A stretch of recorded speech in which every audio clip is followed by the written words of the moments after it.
the mistakes people make in bunkers, they're trying to help it out. So let's understand why that happened.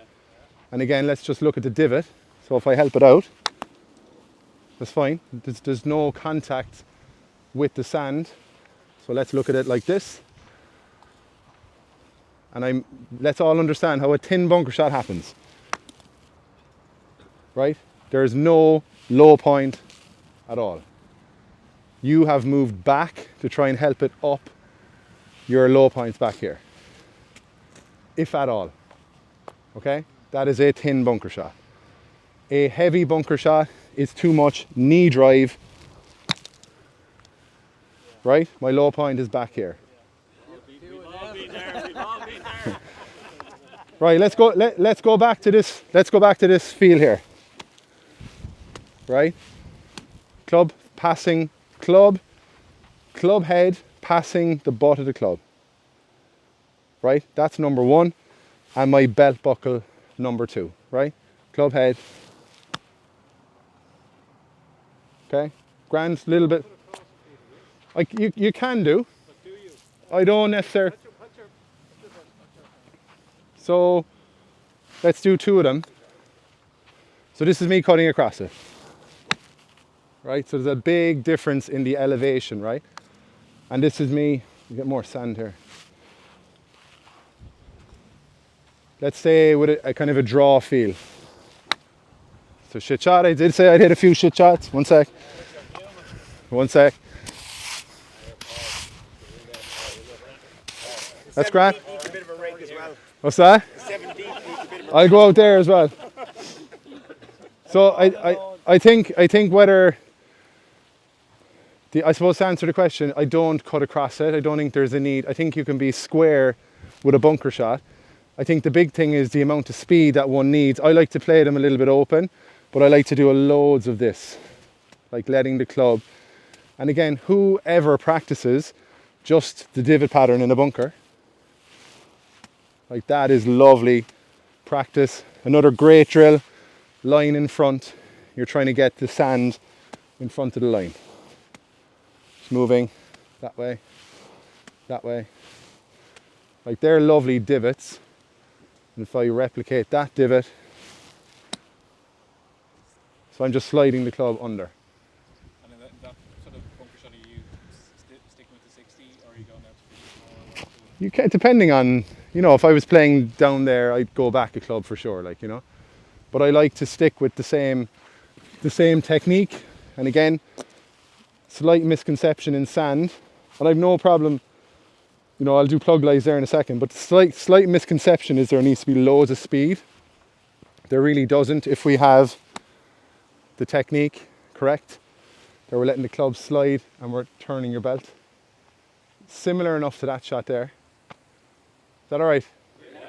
Again, and lads, by the way, like my preference is lots of loft. You can do this with no loft as well. Yeah, I was just going to ask that.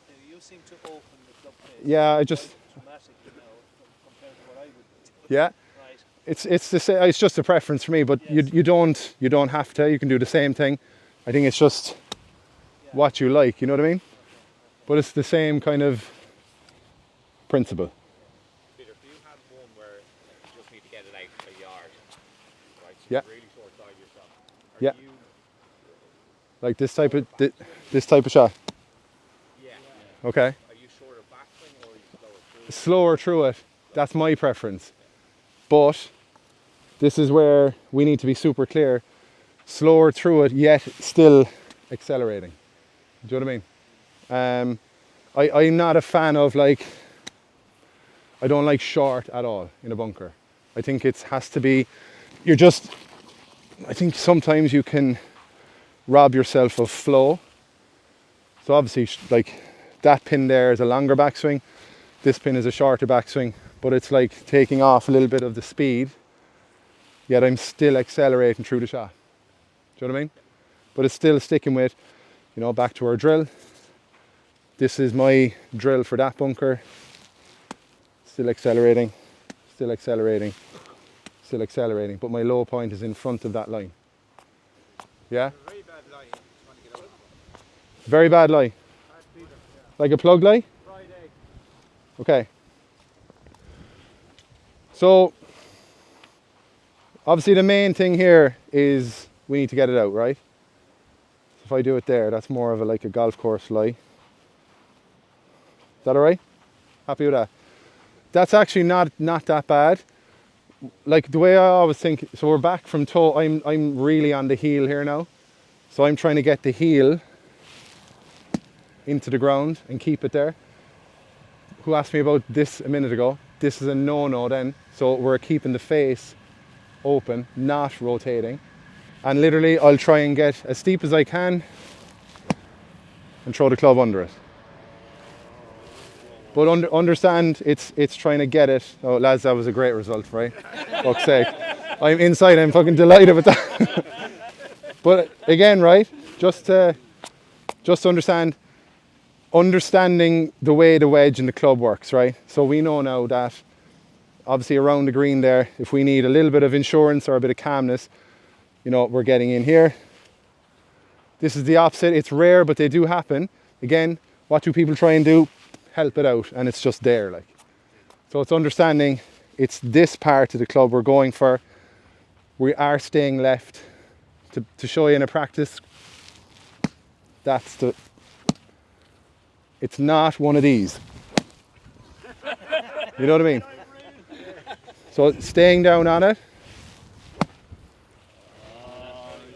Okay, so I'm using that part of the club to elevate the ball out of that. And on a normal lie, how far behind the ball are you trying to get? Normal bunk shot. Again, let's look at our line. Like it's about an inch. But again, right? Yeah, that's why I like this drill.